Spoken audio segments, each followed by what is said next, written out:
Cars, start your engines!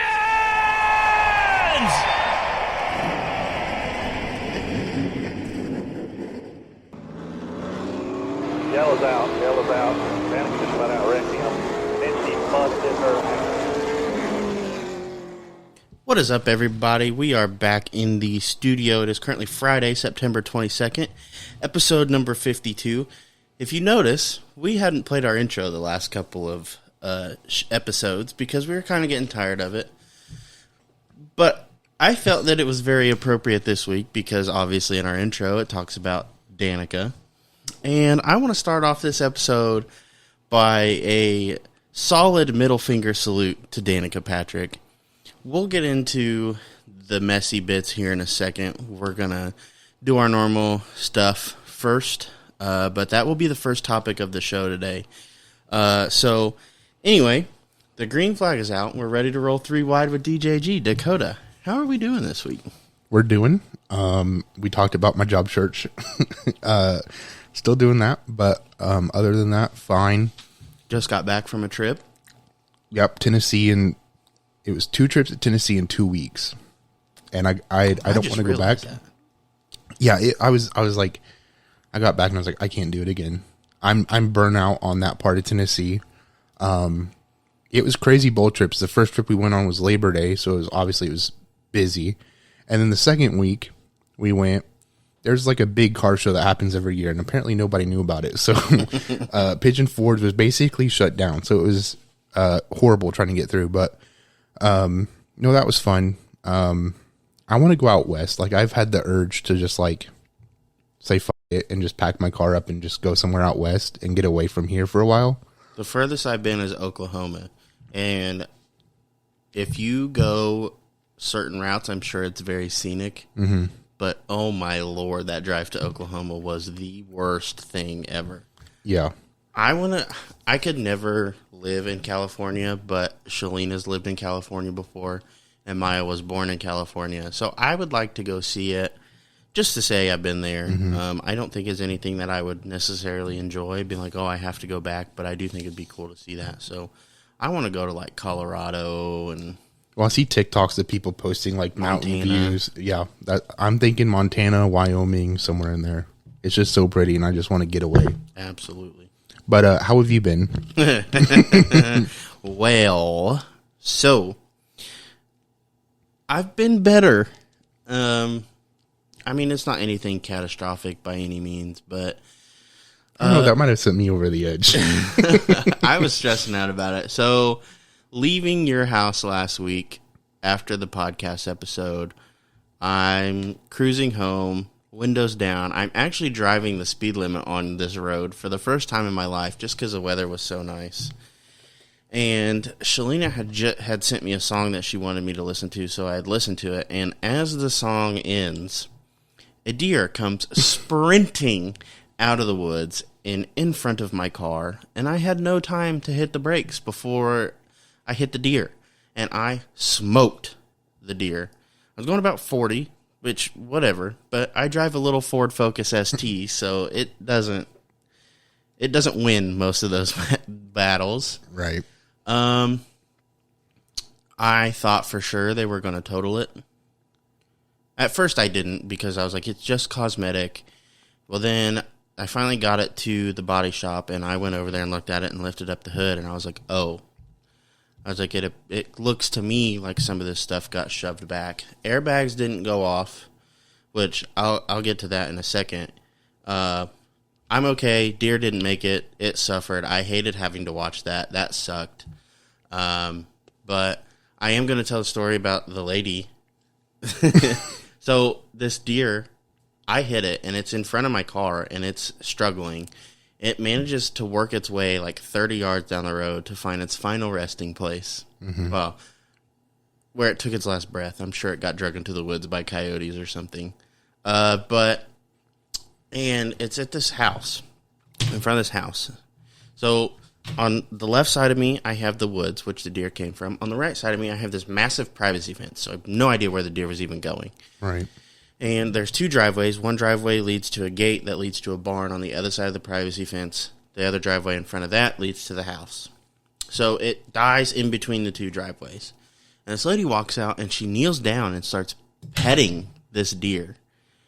And part of me is like, I really hope this deer's not dead, and she scares it and it jumps up and like scares the shit out of her, kicks her or something. Like, that's mean, but I'm just like, who does that? And so she's like, she walks up to me. She's like, people just fly through here and hit these poor things all the time. People just need to slow down. And in my mind, I'm like, I did slow down, and that was the time I hit it. Right. So my grill's still laying in the road. Half my headlights still laying in the road. Bunch of plastic from in the engine bays laying in the road.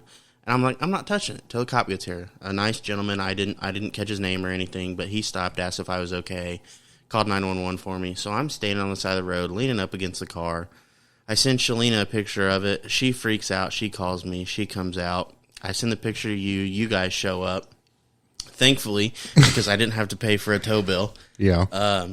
So the cop asked this lady, he's like, ma'am, is it okay if he parks the car in front of this gate? That way he's not in the road while he waits for the trailer to get here. Because the car was still drivable. It wasn't leaking anything, although it did get to the radiator. And so she's like, yeah, she's like, this is my brother's property. He would probably like that a lot more than being parked in his grass. I'm like, don't mind the fact that half my front end's laying in the road right now because I just smacked this deer. You're worried about your grass on the other side of your privacy fence. Right. So whatever, there's that. Get the car home, whatever, it's at the body shop now. It's not totaled. They're getting it fixed. So I'm happy about that. Other than that, I've been working. I've actually had a really busy week. I got one of my sign-off drawings out for work like 3 days early, so everybody appreciates that. I'm working on having the second one out 3 days early, so we're putting in some work.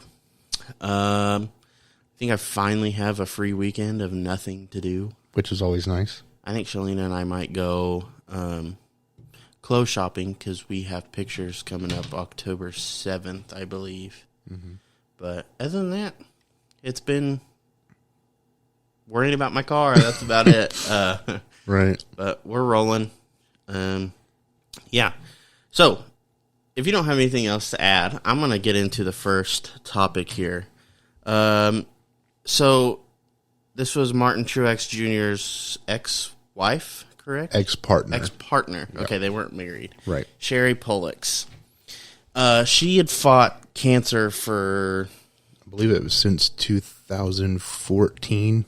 It was a while. It was a long time. So she passed away, and Martin Truex Jr. made a post on social media, discussing everything. So we'll get to that in a second. But she passed on Sunday at the age of 44. She had a long battle with ovarian cancer.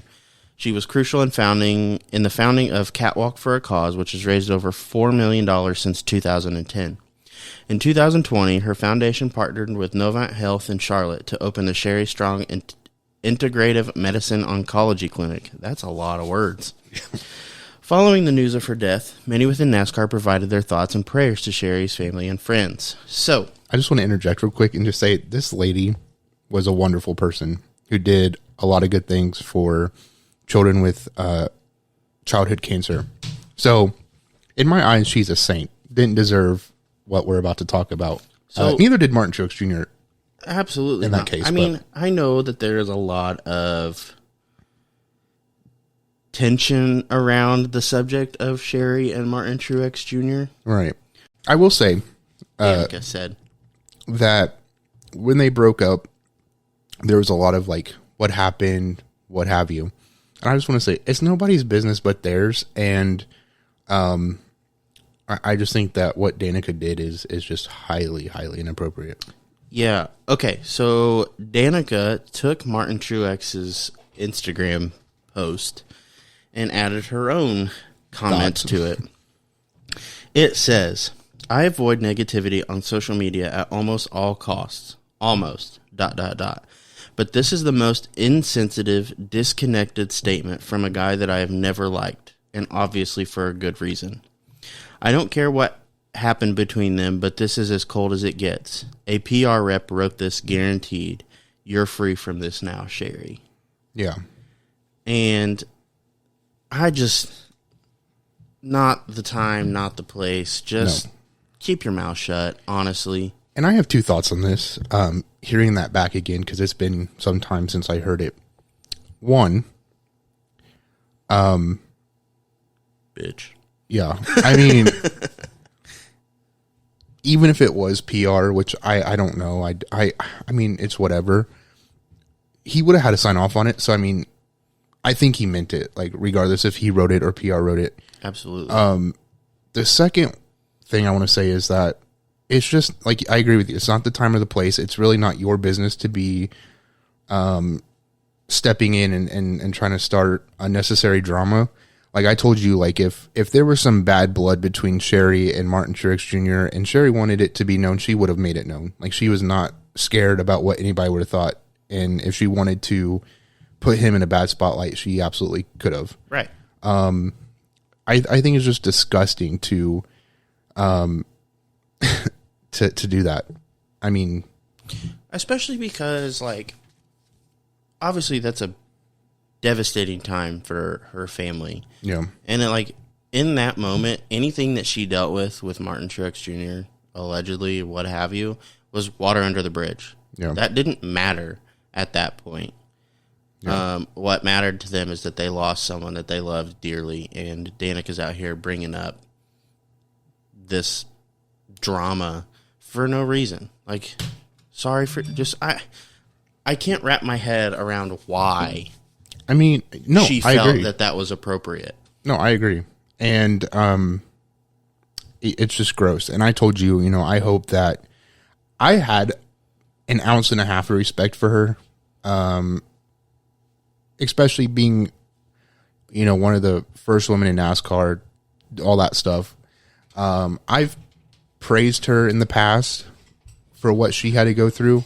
But after that, I have no respect left for her. I hope that she is never allowed at a NASCAR track again. Did I say it on the show last week? What her name was an acronym for? Not last week, but you did tell me off. Danica stands for Does Anyone Notice I Crash a Lot? Yeah. I just think it's so disrespectful. Granted, if things, again, I think if things happen between them, that needs to, if they wanted to share that, that's on them, nobody else. Did Martin Truex ever comment on what Danica had to say, or did he just... I don't think he ever responded to her. I didn't see anything, so I'm assuming he was just like, who are you? Yeah. Yeah, it's so gross. It is so gross. And like, I'm not surprised that her family hasn't responded. Maybe they haven't. I just haven't seen it because they're going through a very terrible loss. But I also think if that was my relative, if that was my sister, I'd probably fight somebody. Absolutely. It's just so disrespectful, and I don't... Where did her big head come from? Like, to think that was a good move. Like, you know, literally everybody was like, dude, shut up. yeah. I mean, it was just so... in the aftermath of... It was literally like hours after her death was announced. And then you spew that. I'm just like, you're stupid. Yeah. Like, people thought that ever since you got in racing. But, like... Could you imagine? I'm going to compare this to, like... Okay, Sherry's laying on her deathbed, and Danica's like, I'm going to go visit her and tell her my 2 cents on that whole situation. No one gives a shit, dude. Yeah. Drop it. Yeah. And that's what I'm saying. Like, if Sherry wanted that stuff to be known, I mean, I don't know what I think about the relationship. I don't care. It's not my business, right? Granted, if he or she, I mean, Danica's making it seem like Martin treated her like absolute shit, and maybe it did happen. I don't know. But I still think if they wanted that out there, if she wanted that out there, she would have absolutely told everybody, and she didn't. Right. So again, it's like, who are you to do that? You know what I'm saying? It's just so whack. It is so crazy. And at the end of the day, I hope she never steps foot on a NASCAR track again. I hope she's never in a broadcast booth again. When it comes to NASCAR, I don't want her around. I agree. 100%. Bitch. Maybe we'll go on a string of episodes where we don't have to start out with some bad news of someone passing. Or It's been rough. It has been. We've had a rough streak here. Yeah. But I've said what I needed to say on this subject. Yeah. I talk a lot about people's legacies after they die, and Sherry's will be one that will live on forever. I just applaud her for just being so strong during that. That's a long time to battle. Yeah. And I mean, that, and then it's like, instead of, she took initiative with it, right? Like, yeah, she was never like, oh, poor me. And I'm not saying that about cancer patients, right? But I'm just saying, like, she used her position and said, yeah, it sucks, and yeah, I hate this, but I'm going to go out there and... How can I help someone else? Right. And like I said, the Catwalk for a Cause has raised $4 million for children who are battling cancer, and, her own clinic helping women with cancer. I mean, it's just she was a phenomenal person, and her legacy will live on forever. And I can't say the same for Danica, so that makes me feel better at night. Yeah. Bitch. All right. Moving on from that. The Glass City 200, I have some results here. Jesse Love, of course, won the race, followed by Cole Butcher, Chase Berta, Bubba Pollard. I think it's, God help me, Andrick Dimayuga, Austin Nason, Billy Van Meter, Scotty Tomasak, Gio Ruggiero, and Logan Bearden. In his first race back since his NASCAR suspension, Noah Gragson finished 11th. The next event for the ASA Stars National Tour will be October 15th for the 52nd running of the Winchester 400. I can't wait. I'm so excited. I got my ticket coming. Also, we have 1 week left before our entry closes for our giveaway. So make sure you jump on that while you have time. Do it. It's free tickets to the race. Reserve seating, by the way. Nice seating, I'm sure. So I'm going to post more about that hopefully tonight. Blow it up. I understand you want as few entries as possible so your chances of winning are higher. I will say, not to sound like upset about it, because like whatever, I thought it would be a lot bigger, but I also agree with like what you had said earlier with our giveaway ideas that maybe we need to broaden it up a bit. But I mean, I feel like this was a good way to spark interest. If we had enough people, maybe it makes sense to broaden out. But if we don't have people that want to, right? I don't know. Being content creators is so hard. It really is. So I am going to have to leave the track for a little bit on Saturday, the 14th, because my stepmom decided to have my brother's birthday party on Saturday. Love that. So, yeah, me too. Either way, Jesse Love, dude is having an absolute phenomenal season. Yeah. So, very impressive. Happy to see that for him. I remember watching him. I believe one of the first times I ever watched him was in a super late at Anderson. And I think he showed up late or something, goes out, sets a quick time, and it was like, yeah, whatever. And I'm like, this young kid is just out here showing everybody up. He has great talent. I didn't really care for him at the start. I was like, whatever on him. But I'm kind of a fan. Like, yeah, he carries himself very cocky and whatnot, but I think sometimes that's a good thing as long as you don't cross the line. I'm interested to see where he ends up next year. I feel, I felt the same way about Carson Hocevar. Not that Carson was cocky. It was just I didn't really care for him all that much. And now I love Carson. Yeah. And speaking of Carson, he ran super well almost all day last Saturday at Bristol. Mm-hmm. But we'll get to that in a minute. Moving on, if you're okay with it, mm-hmm. We have the Bristol post-race results. In the truck series, we are doing the top 5 for each. We have Corey Heim, Christian Eckes, Grant Enfinger, Carson Hocevar, and Taylor Gray. In the Xfinity Series, Justin Allgaier gets the win, followed by Daniel Hemrick, John Hunter Nemechek, Cole Custer, and Chandler Smith. In the Cup Series, it was Denny Hamlin, Kyle Larson, Christopher Bell, Chris Buescher, and Ty Gibbs. Shout out to Ty Gibbs. Good run there. Denny was just dumb fast all day. Yeah. Nobody had anything for him. There was a couple times in lap traffic where Larson would catch up to him, and then Denny would just rip through it like it was nothing. The next thing you know, he's got a full straightaway lead. So absolute dominance from Denny Hamlin, in my opinion. Christopher Bell led some laps, I believe. Was it Christopher Bell? He got sounds pole. about right. Yeah, he led some laps because he qualified on pole. But yeah, pretty good day for Toyota, if I do say so myself. So for the Cup Series, Joey Logano was involved in a wreck on lap 263, which eliminated him from this year's playoffs. Kevin Harvick, Ricky Stenhouse Jr., and Michael McDowell were also eliminated from this year's playoffs. It was an intense race weekend, if I must say so. So, real quick, I want to go back into the Xfinity Series for a second because 3 of Junior Motorsports cars were wrecked out. I believe it was Josh Berry. Josh Berry, and was it Brandon Jones? Yeah. So Sam Mayer and Josh Berry made some contact, and then going into a turn, it looked like Josh just went up the track and took Sam out, and it collected Brandon Jones and one other driver. Sam Mayer went off. He was pissed. He's like, that's not a Cup driver move right there. Right. And Josh Berry was like, I cut a tire.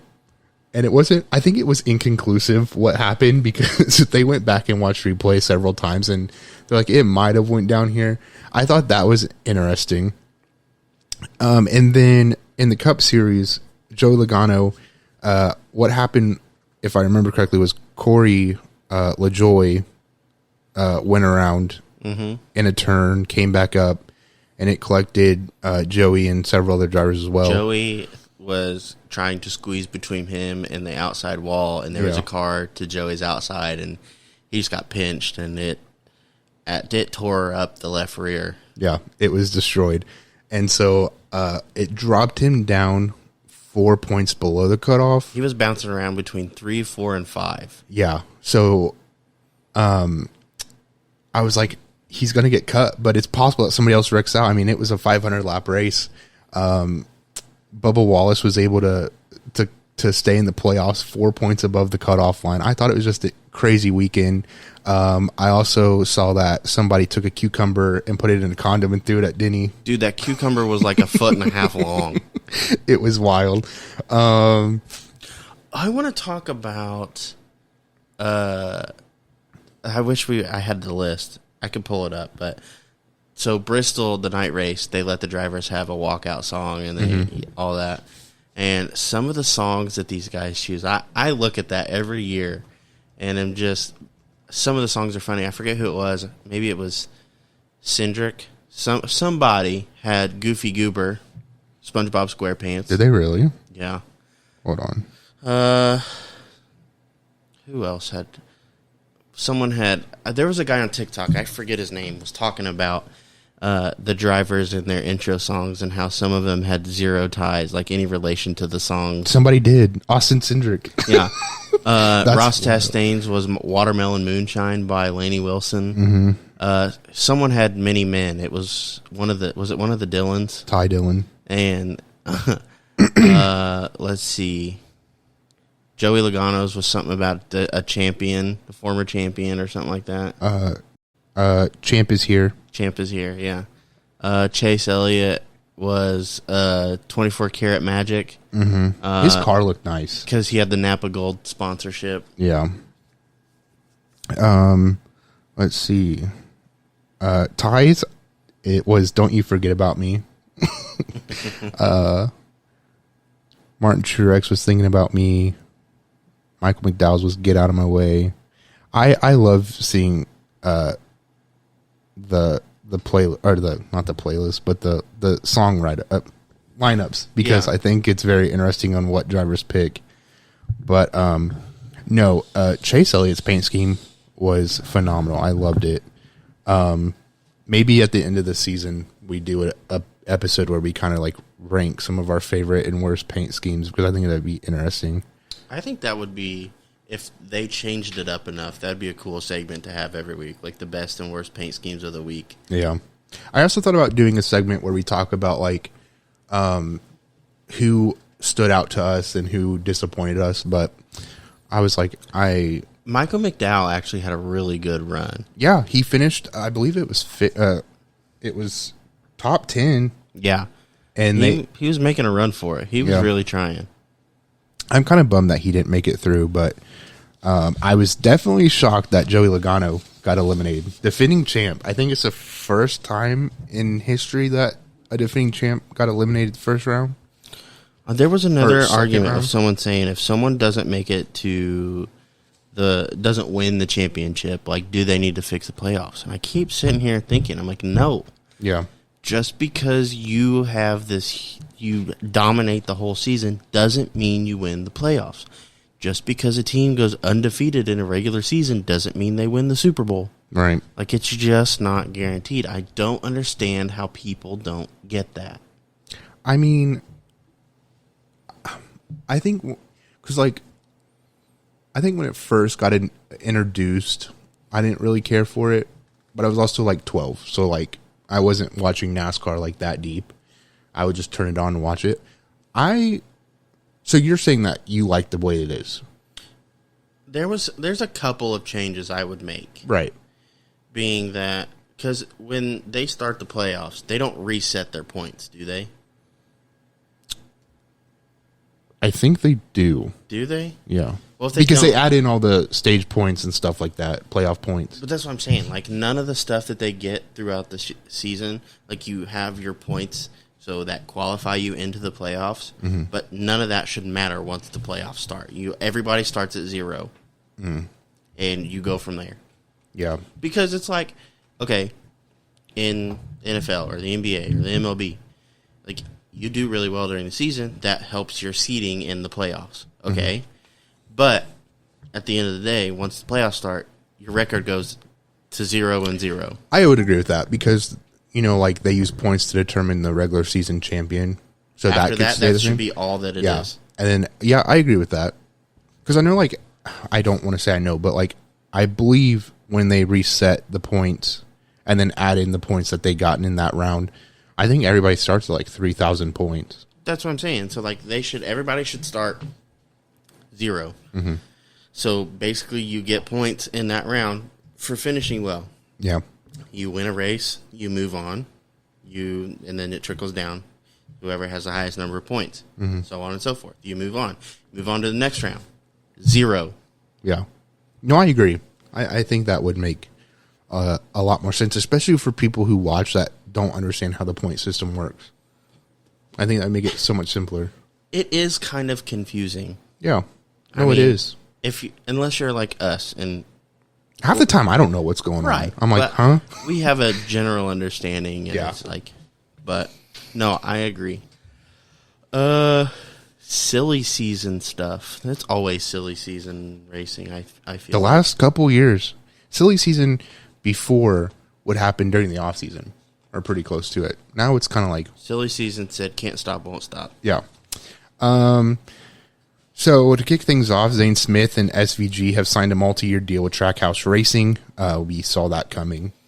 Spire has purchased a charter from Live Fast, which will allow Zane Smith to race under Trackhouse Racing in 2024.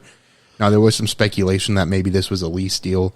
I've seen on Twitter that that's not what this is. This is Spire's third charter, but they will allow Zane to run it under Trackhouse. Daniel Hemrick, not surprising, has joined College Racing's Cup lineup. He will pilot the number 31 Chevrolet. This is some of the bigger news. So Matty D has since been removed from the number 25 Rackley Chevrolet. As of today, no drivers have been announced to race in the final 3 races. Now, I wanted to read the statements from both him and the team. Let me see what came. Okay.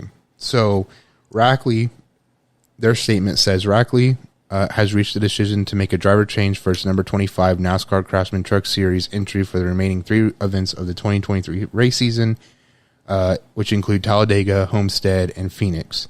The team in its third year as a full-time team, sponsored by Rackley Roofing, and Warshogs will release further details of the transaction once they are finalized. Matty D took to Twitter and said, "No words can express the disappointment I'm feeling right now and also not being able to finish the season out. I really want to thank my fans for always being there for me. It means the world to me, and I'll always be there for you. Thank you, NASCAR and Craftsman, for such an awesome series that I love competing in with all my heart. Working on 2024, and we'll update you all soon." What's your thoughts on that? So, first off, hasn't Matt said before that he didn't plan on returning with them next year? I feel like I saw something about that. He did. He made a statement. Okay. We talked about it last week, I believe. Yeah. So, I guess I understand from the team's point of view, but I don't think that makes it right. Mm-hmm. So, it irks me because I think about it in, like, my world, not as a race car driver. Like, people are nice enough to put in their 2-week notice, and then they're like, no, it's fine. Yeah. You're good. Go. Yeah. Like, no, because, like, they were nice enough to give you some sort of notice. Yeah. And it's not like, I don't know what was going on behind the scenes. Maybe they were trying to negotiate a contract with him for next year, and he just wasn't having it, or what. So that may play into that a little bit, but at face value, what I see it as is he hadn't come to a deal, or they never approached him for a deal for next year. And so he was like, no, I'm not coming back. And so they're like, okay, well, that means you're just done. Yeah. See, these are the things that I would love to see happen behind closed doors, because I know the public doesn't deserve the transparency, but it'd be nice to see like what went down. My thought on it is, yes, the team has their right to just cut him loose now. But what I don't understand is why. He's not been doing bad. Right. Well, that's my thing too. It's like, if I was the one making the, now granted, this could come down to sponsorship decisions, which again, I would urge them to not do that. You have 3 races left. I would have let them finish out the season and said, okay, we're focusing on finding somebody else for next year. Now, when we talked about it last, there were rumors that maybe the owner's son or somebody who's involved with Rackley, their son was going to take over. That's fine, but wait till next year. Exactly. Now, I also wonder, which surely to God they did have somebody lined up to finish out these 3 races, because you'd be stupid to not have. I think they announced who was going to do it. Did they? I could be wrong. But I also want to say that I don't think sponsorship had anything to do with it. And here's why. You remember the whole situation with Cole Williams and the tire situation and stuff. And supposedly he was back with Rackley after that. Yeah. So Matt's not doing anything. So why would, you know what I mean? Yeah. I understand it comes down to late models versus the Craftsman Truck Series. Mm-hmm. And one's way bigger than the other. But at the end of the day, like, Cole Williams and them were cheating, yeah, and got caught and got in trouble for it, and Matty D's just out here driving a truck, and they're like, nah, bye. Yeah, I just checked their Twitter and I didn't see anything, but doesn't mean they didn't announce it. I just missed it. But no, I think that's just so crazy. If I was leading a race team, that's not what I would have done. I would have kept him on, let him finish out the season. I know, like, when drivers are leaving a team, they'll cut them off from their research and all that stuff, all their information, so that they're not taking it somewhere else. That's fine. But to just cut him 3 races left in the season, that's just so wild to me. I really hope they have somebody lined up, because that would be embarrassing, I think, if you had somebody last minute or somebody who has limited experience. I also think, like, because I just don't know who they're going to pull. Somebody from either. Xfinity, mate. Well, no, I don't know. But it's like, to me, if I were a driver looking for a ride and Rackley approached me and I knew about what had just happened, I would be very hesitant, because it's like, yeah, you know, as far as I know, he's not doing anything wrong. So why was he just let go? Yeah. Like, what happens if 2 races halfway through the season, you're just like, bye? And I'm like, why? Well, and that's why going back to Front Row Motorsports when they had signed Todd G to the Cup Series and he was slated to run every race of the season, and then they kind of booted him out mid-season for Zane Smith. Yeah, I mean, I think it's like... That doesn't make you very marketable to other drivers. I wouldn't think so, because, you know, I would look for job security and all that stuff. I mean, granted, it's a sports team. You're not going to have job security like other jobs, but, like, I want to make sure I'm getting a fair shot at being able to produce There's got to be some sort of security somewhere. Like, obviously, you have to produce the results to get that security, but at the same time, it's like you have to give guys a chance. Yeah. It's not like, you know, in my sense, oh, I lose my job. Well, there's billions of other places that need engineers. Right. Race car drivers are very limited. There's only like 30 something in each series, so it's not like NFL where you're drafting people every year. Like, right. Yeah. I am curious to see what happens with now. On the flip side of that, I did want to address some, you know, comments on social media that, you know, basically he deserved it because he told them that he wasn't coming back and that he's done this sort of stuff in the past and he's playing victim. I don't know how I feel about that either. I don't. I definitely don't think he's victimizing himself. I think he has a right to be upset. Right. Granted, the race team has a right to fire whoever they want to, whenever they want to. But again, that's not good business. Like, you have 3 races left in the season. What good does that do you? I mean, I guess part of me is like, I understand that maybe they want someone new in the seat, so they're going to give this person 3 races, or they have 3 candidates, they're going to give each person a race, or what have you. I wouldn't do that. Not I at the end of the season. But I don't know. Because I'm not a team owner. I don't get all the logistics and stuff. I don't know how the Xfinity and Truck Series work about payouts from the series, but you know, the Cup Series, it's been a big topic that Chase Elliott is still in the owners' playoffs because that dictates how much money they're going to get paid out at the end of the season when the playoff payout is paid out. If I was now, granted, I don't know if Rackley's in the ownership playoffs or whatever.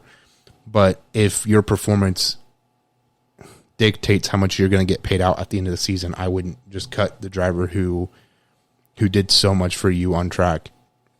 I think that's dumb. Like, no, he wasn't winning races, but it's not like he was wrecking every race. But he got you in the playoffs and all that good stuff. I don't know. Very interesting. Would love to see him get plans for 2024. But that's all I have on that. I can't pay him, but he can run my Crown Vic in 2024 if he wants to. Right.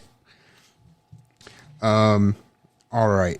We'll touch base on the Spire stuff in a second, but we have some 2024 schedule updates because I thought it'd be interesting to see where we're at. No official schedule has yet been released, but we do know that Bristol will no longer have a dirt race. It was announced that Bristol will return to 2 asphalt races, which I wish NASCAR would do that with the next race I'm about to talk about, not Road America, but the next one after that, because you tried it, you didn't like it, let's move on. This one pissed me off. This is annoying. Road America announced to their shareholders that none of the NASCAR series will return in 2024. I think that's dumb. Well, especially because the series was like, if you want to host races here, get fans there. They get fans there, and they're like, sorry, we're not. That's dumb. This one's also dumb. It was announced that NASCAR will return to the LA Coliseum for a 3rd year. More waste of money for nobody to show up. We tried it twice, and it didn't work. So stop going. Wiz Khalifa didn't even know why he was there. Half the people don't know why they're there. You watch the interviews and it is so cringy because they're like asking people the questions that you would ask at any other racetrack, and you know that those people are going to know what they're talking about because they go to these races. And then you have celebrities who don't know what NASCAR is, and you ask them these questions that like anybody in the sport would know, and they're like, I don't know. Yeah. I'm like, stop going. It's not working. It's like, it would be cool if the LA Coliseum was in an area for people that gave a shit. Yeah. But instead, you're going to, like, it just... The market, like, look, you have sports teams in big cities. It works because most people are watching football, basketball, baseball, what have you. NASCAR is motorsports, in my opinion, is a niche sport. Like, you have to, it takes a lot to get somebody, maybe not. A lot of people love it for different reasons, but like to take NASCAR to LA, it's just, you've tried it twice and it's not working, so stop doing it. I get that they're trying to give it a chance, but like, but why? You can't repeat. I mean, it goes to the same thing, like even in just normal logic with like engineering and science. You can't do the same test over and over and over again and expect a different result. Yeah. If everything's exactly the same every single time, you're going to get the same result. I just don't understand why LA is on NASCAR's radar with potential market. It doesn't make sense to me. You already have races in California. And also, like, I agree with that, but on like adding on to that, it's like they have to spend the money to pave the surface every year, to run the race on, just to tear it up as soon as the race is done.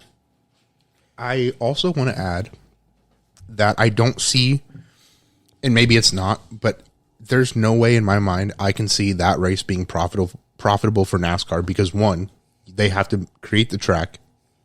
They have to prepare the Coliseum, and then they're paying all of these people to come in to work, and then you're paying those celebrities that perform because there's no way they're doing it for free. You're paying a good chunk of money.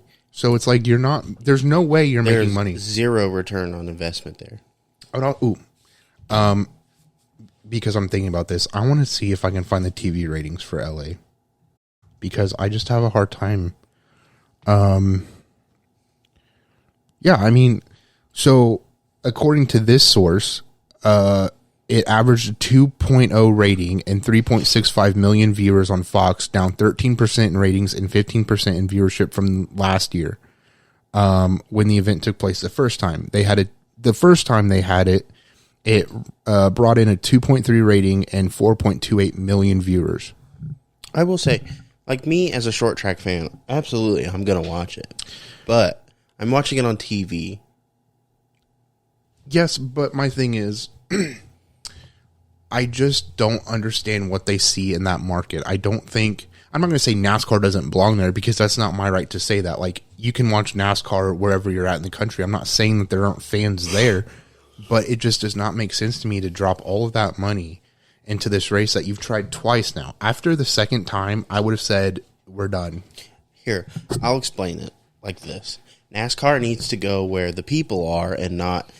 NASCAR's not in a spot where wherever they go, people will follow. Right. It's just not. Right. No, I agree. And also, like, there's this great debate about NASCAR not listening to their fans, and a lot of fans want to go back to the roots of NASCAR, right? I think it would make a lot more sense. Maybe not. Maybe I'm wrong.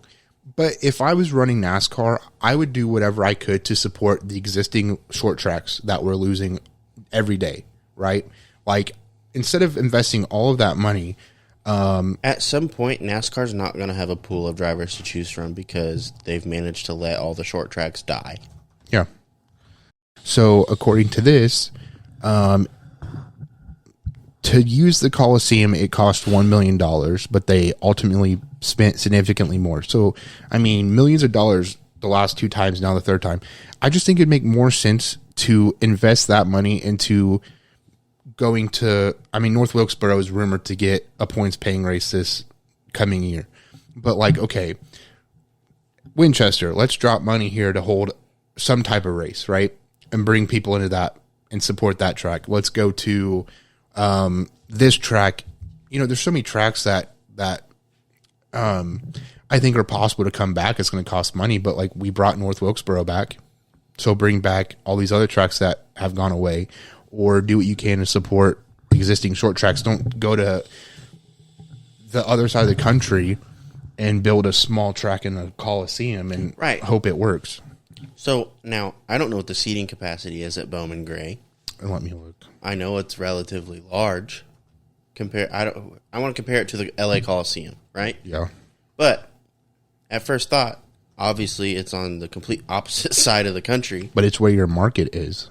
Yes, and the track's already there. You don't have to pave it and tear it up the moment you're done with it. So it says a seating capacity of 17,500. LA Coliseum. Because, like, even, like, Lucas Oil. I mean, LA Coliseum has 77,500. Okay, and I but guarantee you 5,000 of those seats are being used. Yeah, probably. You go to Bowman Gray, it's sold out. It would sell out, no problem. And you saved money not paving the track. Yes, you have to pay to use the track, but you're not paving it. You're not tearing it up in a week. You're selling all the seats instead of 5% of them.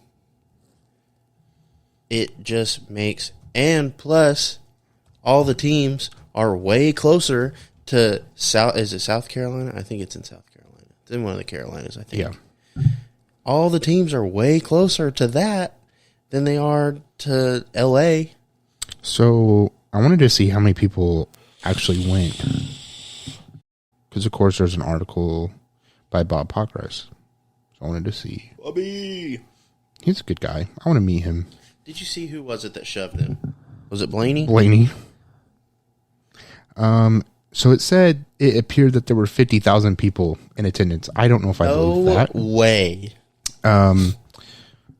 Yeah. I don't believe that. But They're paying people to sit in those seats at that point. well, I think ticket prices are relatively cheaper than other places They gotta be. to just try to get people to come in. I don't think there are 50,000. Watching the TV, I don't know how that's possible, but And even if there were 50,000 people there, they weren't there for the race. They were there to listen to Wiz Khalifa. yeah, probably. I believe it. I don't know. It's just NASCAR needs to reevaluate what's going on. Unless they know something that we just don't. I don't know. I don't know. That kind of gets us in. If you have anything else to add, Nope. well, it'll get us there in a second. But I wanted to issue a correction last week, which the episode's not even posted yet, so whatever. But we talked about Formula One ticket prices, and there were tickets for sale for $500,000. But that was digging deeper. That was a resale ticket. I did look at ticket prices because I did say that I wanted to kind of compare races, and they're relatively cheaper than I thought. So, I mean, let's see. They range anywhere from $560 all the way up to like Las Vegas, for example. The most expensive ticket, if you do the hospitality, is $8,000. So a lot better than $500,000, but still too much for me to go. But like, there was one race I was looking at, the British Grand Prix. I wanted to look at that one. So for 3 days, if you do the Fusion Lounge, it's $5,691. So still expensive. But for 3 days, that's not that bad. Right. It's really not. And you're in a lounge, you probably get some type of food and drink, I'm sure. So, I really want to go to a race. I know I'm not the biggest fan of Formula One, but I think it'd be cool to experience in person. I think I'm starting to get into it. Quite a bit, actually. I think I'm like, I'm a fan of like Max and Lando, and I'm like, I wanted to watch the F1 Drive to Survive. I think I'm starting to get more into it, which I never thought was going to happen. But like I said, I don't necessarily mind it. I just don't understand the massive hype behind it. I think you talk about engineering and like the respect for it. I think that might have something to do with it. To me, it has to be. Yeah. Like, what is... I'm not trying to take away from... But I also want to add in something else real quick. So, like, most of these guys got started in karting, and that's, like, the most popular racing form over there. So, like, that is their racing, and I think that's just that has a huge part in it, too. Whereas, like, over here, we have rednecks going to the track every Saturday night. But, I mean, I guess I'm not trying to take away from Max Verstappen's dominance. Yeah. But I just don't understand what is so intriguing about watching someone win by 30 seconds every race. Yeah, that's the part I have an issue with. Like, the most interesting part of a Formula One race to me is right when it starts, and they're all still right together, and everybody's zigging and zagging and all this and that and the other, and, like, I don't know. There's always battles for position throughout the field, but there's never any passes for the lead because Max Verstappen's half a track ahead of everybody, which is cool. I'm super happy that he's able to do that. Like, that's awesome. I would love to be in that position, but at the same time, as someone who is like trying to understand why everybody likes F1 so much, that makes it not appealing to me. Yeah. Definitely as an American who... I mean, I just started watching F1. I thought you were American. I thought you were American. I just recently started watching F1 more so, and it's been like, if it's on TV at 8:30 in the morning and I just happen to be up, I'll watch it. Me too. That's the part that I hate about it. It's like, yeah, I love Max, but winning 50 minutes before everyone else crosses the line is kind of like whatever. Like, that's just boring to me. Like, I love the racing aspect of it. And I'm not saying it doesn't happen in F1, but it seems rare half the time. Like, I said this before, but the fact that Max wins and has enough time to be done with his victory lane celebration before the second car crosses the start-finish line. Right. Yeah. Also, I just thought of something. So we need to do this at the end of the show. We missed a prime opportunity for our sound buttons when talking about the Danica subject. I don't... Oh, no. Oh, no. Wrong button. I wanted to have these labeled, and I was trying to find my favorite button. But anyway, real quick, because I mentioned Drive to Survive, I thought it was interesting because I guess after his wreck at Bristol, the days following, Joey Logano went on a podcast and about how they don't have editing rights. Yes. So he was talking about this documentary that Netflix and NASCAR are working on, and he was like, I appreciate the effort, but I don't like having a camera and a microphone all the time in my face. And, his biggest worry is the editing rights, and he's worried that, they could take what people say and manipulate the context. And I never thought of that. I didn't either. But that is a very serious concern that I would have as well.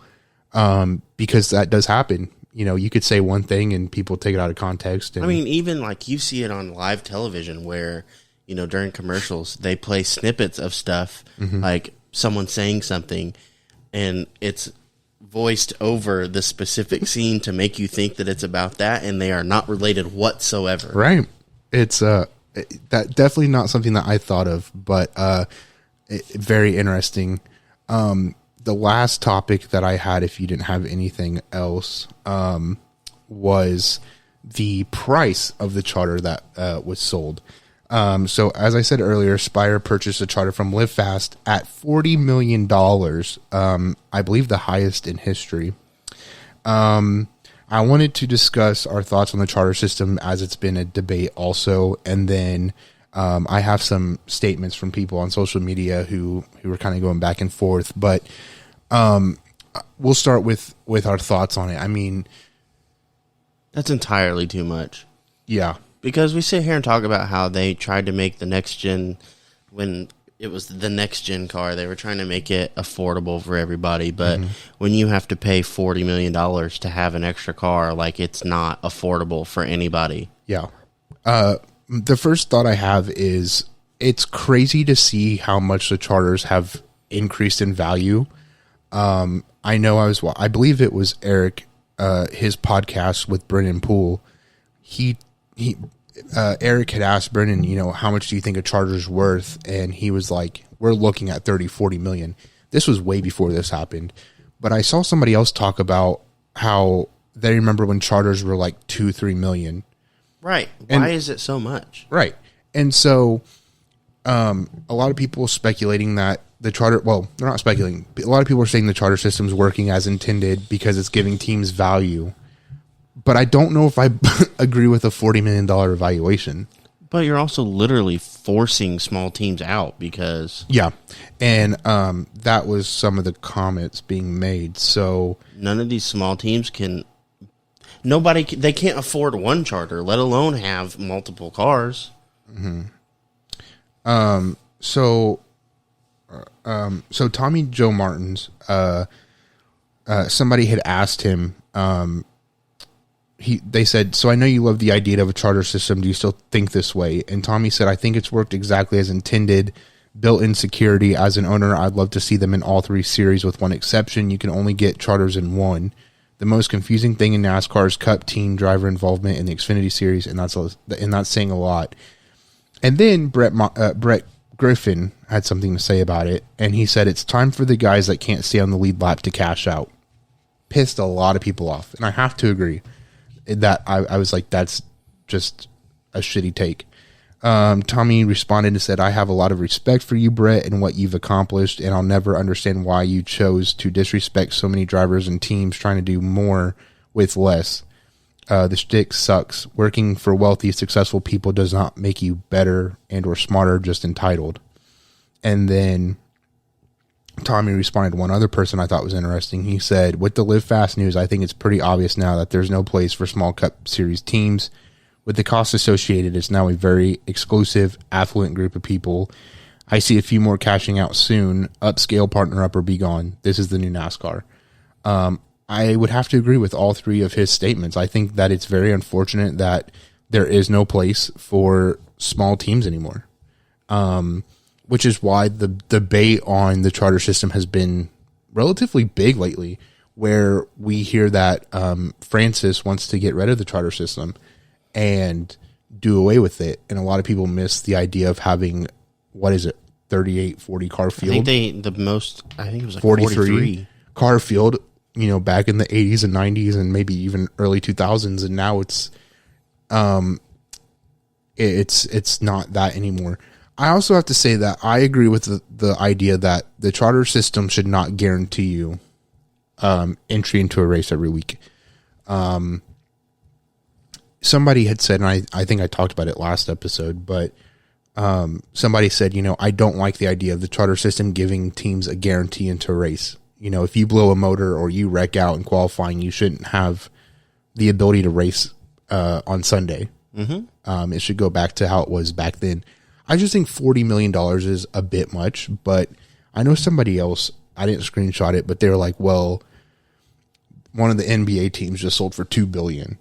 I'm like, it's also a bit different. I think NBA and NASCAR are not comparable at all. No, I agree. And it's funny you mentioned that because I was sitting here thinking, the money situation, right? So you have professional sports teams. Mm-hmm. Well, I'm just going to use the NFL because it's football season. I know we were talking about the NBA. The same thing applies, right? The team has a home game. They sell tickets. That goes into the team's funds. Yeah. You don't get that at a NASCAR race. No one team gets the money from selling tickets at a racetrack. Right. So that's where you lose a lot of money. Mm-hmm. Your ticket sales don't go to any of the teams. Drivers have merch and stuff like that, but how much merch are you really selling? Mm-hmm. Probably not anything to the caliber of a football team. It's just little things like that I've never thought about the whole ticket situation until now. Right. There's 36 drivers out there. How many teams are there? There's several teams racing each week at a racetrack, whereas at a football stadium, there's two teams playing, the home team and the away team. The home team's making money by selling tickets to their home games, so on and so forth. You don't get that in racing. I also wanted to, I'm trying to look it up, and I'll touch base on it next week because it's whatever, but I remember we talked about it before, and Rick Hendrick I believe this was back at the start when they were negotiating TV rights and all that stuff. A lot of these teams have said that they're not profitable. No. So how can you not be profitable I mean, I guess that's the whole point of the security, but I just don't see how you cannot be profitable but then have a charter value at $40 million. Right. If you ever talk to any people, say, you know how to make a small fortune in racing, start with a big one. Yeah. Yeah, something, I don't know what that is. I have no idea what that is, but something has to be changed. There has to be some sort of profitability from racing.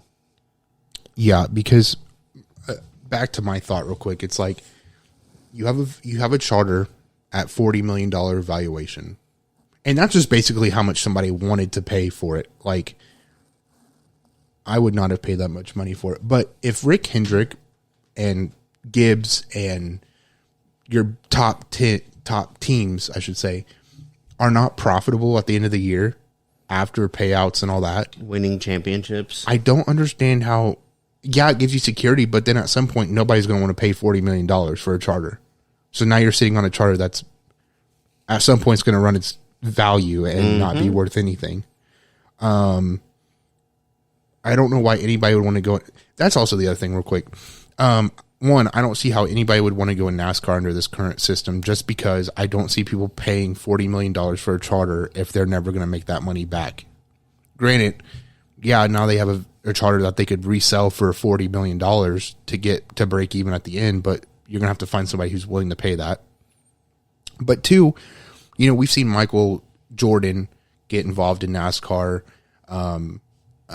We've seen people who've come from different backgrounds, Pitbull, right? Another one, get involved. I would love to see more people get involved in NASCAR in that way. But they're not going, they're heading in the wrong direction. Right. Because one, everything costs so much that nobody wants to do that. But two, you've created a system that prevents a lot of people from being able to do that. Now, if a charter was $2, $3, $4 million, maybe even $5 million, that's a lot more $40 manageable. million is a huge investment. Yeah. And nobody's going to want to do that. No. Try going to Shark Tank and saying, hey, I have a charter for sale. You want to invest $40 million? They're going to tell you no. Kick rocks, dude. Yeah. No, I agree. I had a thought, and I just lost it. I'm so sorry. No, it's not your fault.